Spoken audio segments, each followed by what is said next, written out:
ओम नमः शिवाय। प्रिय दर्शकों, अच्छा समय, अच्छे लोग और अच्छी किताबें तुरंत समझ में नहीं आते। उसको पढ़ना पड़ता है, समझना पड़ता है। समय की मैं बात कर रहा हूं तो समय आपके लिए कैसा आने वाला है। दिसंबर का महीना, वर्ष समाप्त होने का अंतिम महीना, 2025 से पहले का ये जो महीना है आपके लिए कितना महत्वपूर्ण है। इसी महीने से ही आप 2025 में क्या कुछ होगा, क्या कुछ करेंगे, ये निर्धारित कर लेंगे। इतना महत्वपूर्ण महीना है ये। कैसे, आइए इसको समझते हैं। कुछ चीजें अच्छी हैं, कुछ खराब हैं, दोनों को मैं बताऊंगा। पहले अच्छी चीजें बता देता हूं। अच्छी चीज ये है कि आप विदेश में रहती हैं या रहते हैं तो ये स्थिति अच्छी है आपके लिए। कहीं घूमने जाना है तो भी अच्छा है। थोड़ा संभलना जरूर है, लेकिन अच्छा है। क्योंकि शास्त्र कहता है कि त्रिकेश अगर त्रिकस्थ हो जाता है तो राजयोग बना देता है। तो ये त्रिकेश यानी कि द्वादशेश शुक्र अष्टमस्थ हो जाएगा। अष्टम का शुक्र अच्छा नहीं होता है, लेकिन त्रिकेश होकर के हुआ है तो यहाँ पर शुभ हो गया। ठीक। अब क्या क्या देगा ये। विदेश में रहती हो, किसी भी प्रकार की कोई भी समस्या आ रही हो, वीजा को लेकर, ग्रीन कार्ड को लेकर, पीआर को लेकर, नौकरी को लेकर, पैसे को लेकर, पर्सनल लाइफ को लेकर, हर क्षेत्र में, चाहे विदेश जाना चाहती हैं या चाहते हैं, या एमएनसी में काम करती हैं या करते हैं, सभी के लिए ये समय ठीक है। पर्सनल लाइफ भी ठीक है, फाइनेंस भी ठीक है। कुछ नई प्लानिंग कर रही हैं या कर रहे हैं तो उसके लिए ठीक है, बढ़िया है, कोई समस्या नहीं है। लेकिन स्वदेश में अगर रहती हैं या रहते हैं तो ये यहां से ये पंचमेश एक्टिवेट हो जाएगा। इसका मतलब ये है आपको संभलना है। स्वदेश में रहते हैं, जहां जन्मे आप वहीं रहते हैं, या फिर भारत में ही हैं, है ना, जहां कहीं भी हैं। तो देश से बाहर हैं तब तो ठीक है, देश के अंदर ठीक उतना नहीं है। क्या ठीक नहीं होगा। पैसे अनावश्यक खर्च होंगे, आपके रिलेशन बिगड़ेंगे। आप किसी के साथ प्यार करती हैं या करते हैं तो मन में कटुता आ सकती है, कुछ शक पैदा हो सकता है, कुछ गुप्त रहस्य पता चल सकता है, गुप्त बातें पता चल सकती है जिससे मन दुखेगा।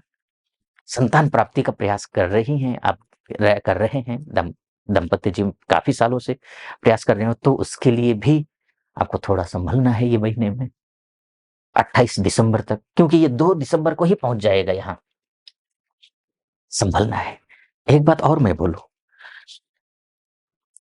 शुक्र यहां जाकर कमजोर जरूर होगा, लेकिन ये मकर राशि में होगा तो मित्र के घर में होगा। ज्यादा झंझट पालने की जरूरत नहीं है, डटकर मेहनत करने की जरूरत है। मिलेगा जरूर। 2025 आने से पहले बहुत कुछ प्राप्त कर लेंगे, लेकिन अधिक एफर्ट करना पड़ेगा आपको, अधिक मेहनत करनी पड़ेगी। इस बात का ध्यान देना है। ठीक। विद्यार्थियों के लिए भी बोलूंगा, मन नहीं लगेगा पढ़ाई में, मन लगाना। ठीक। मन गलत दिशा में जाएगा, गलत दिशा में मन को लेकर मत जाना, फोकस्ड रहना। इस बात का भी ध्यान रखना है। ठीक। चाहे कोई भी किसी भी स्तर की आप पढ़ाई कर रहे हो, उच्च शिक्षा की तैयारी कर रहे हो या कर रही हो, या फिर सिविल सर्विसेज की तैयारी कर रही हैं, जेई की तैयारी कर रहे हैं, नेट की तैयारी कर रहे हैं, तो उन सभी बच्चों के लिए मैं ये बोलूंगा, कंसंट्रेशन बनाए रखना। नहीं बनेगा कंसंट्रेशन, लेकिन आपको प्रयास करना है। ज्योतिष का मतलब यही होता है कि ये अगर ठीक नहीं है तो हम इसको ठीक करने की कोशिश करते हैं। इस समय नहीं लगेगा तो लगाने की कोशिश करूंगा विशेषकर, है ना। तो वो आपको ठीक करना है। अच्छा, ये अब मैं अन्य ग्रहों पर जाऊं तो उससे पहले एक निवेदन करना चाहूंगा। अगर आप यहां तक पहुंचे हैं और मेरा विश्लेषण सटीक लग रहा हो, चैनल को सब्सक्राइब कर दीजिएगा, वीडियो को लाइक और कमेंट बॉक्स में जाकर के महादेव का भक्त हो, कृपा आप पर भी बनी रहे, ऐसी मेरी कामना। हर हर महादेव 5 बार, 11 बार, 21 बार, जो भी श्रद्धा बने लिख दीजिएगा। चलिए फिर से विषय पर आते हैं। सूर्य यहाँ थे, 15 दिसंबर तक यही है। 15 दिसंबर के बाद सूर्य आ जाएंगे सप, सप्तम में। अर्थात क्या फायदे, क्या नुकसान। सूर्य के सप्तम में आने से दाम्पत्य जीवन में तकरार बढ़ता है, लेकिन अन्य क्षेत्रों में सब कुछ ठीक है। 15 दिसंबर से लेकर के आपका बिजनेस को लेकर अगर पहले से ही झगड़े चल रहे हो तो मेरा निवेदन है, झगड़े को सुलझा लीजिएगा। सूर्य अग्नि तत्व का ग्रह है, अग्नि है, तो ये रिश्तों अगर पहले से ही खराब हो ना, और ज़्यादा आग में घी डालने वाला काम करता है। और वैसे भी माफ़ कीजिए, ये तृतीयेश है। तृतीयेश आकर के यहाँ बैठ जाए, अग्नि तत्व का ग्रह होता है, तो ये ठीक नहीं होता। ठीक है ना? तो आपको क्या करना है, डाउन टू अर्थ रहना है, गुस्से को कम करना है, बाकी ठीक रहेगा। बिज़नेस अच्छा चलेगा, जॉब अच्छी चलेगी, बॉस के साथ रिश्ते अच्छे हो जाएँगे आपके। शासन से, प्रशासन से जुड़े हुए काम, अधिकारियों से जुड़े हुए काम, पॉलिटिक्स में हैं आप अगर, पॉलिटिक्स मतलब केवल देश की पॉलिटिक्स नहीं, पॉलिटिक्स हर कहीं होता है। ज़्यादातर लोग अपने ऑफ़िस में पॉलिटिक्स के ही शिकार होते हैं। तो वो जो पॉलिटिक्स के अगर आप शिकार हैं, तो अब नहीं होंगे। सुलझ जाएगा मामला। मुद्दा सुलझ जाए, क्योंकि धनु राशि में बैठेगा। धनु राशि सूर्य का मित्र राशि है। कॉन्फिडेंस लेवल बढ़ेगा, हाई होगा कॉन्फिडेंस लेवल। ओवर कॉन्फिडेंट मत हो जाना, ये करवा देता है।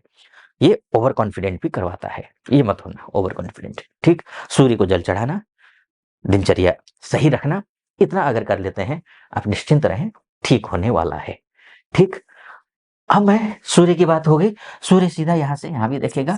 थोड़ा सा माइग्रेन से संबंधित अगर आपको पहले से ही प्रॉब्लम हो, तो थोड़ा-सा ध्यान रखिएगा अपनी तबीयत का, बाकी कोई समस्या नहीं है। वाणी, व्यवहार ध्यान रखना अपना। आप जो कुछ भी बोले, सोच समझ के बोलें, निवेदन है। आप बोलेंगे कुछ, लेकिन आपकी शैली, भाषा, शब्द ऐसे हो जाएँगे कि सामने वाले को बुरे लगेंगे, क्योंकि ग्रह उस लेवल पे जाकर बैठे हुए हैं।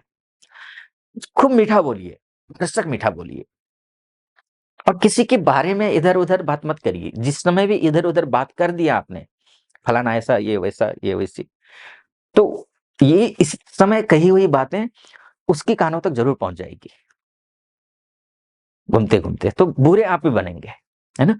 तो सोच समझ करके बात करना है, ये आपको ध्यान रखना है। खर्चा भी, जितना इनकम हो रहा है, इनकम का ही खर्चा कीजिए, घर से खर्चा मत करिए।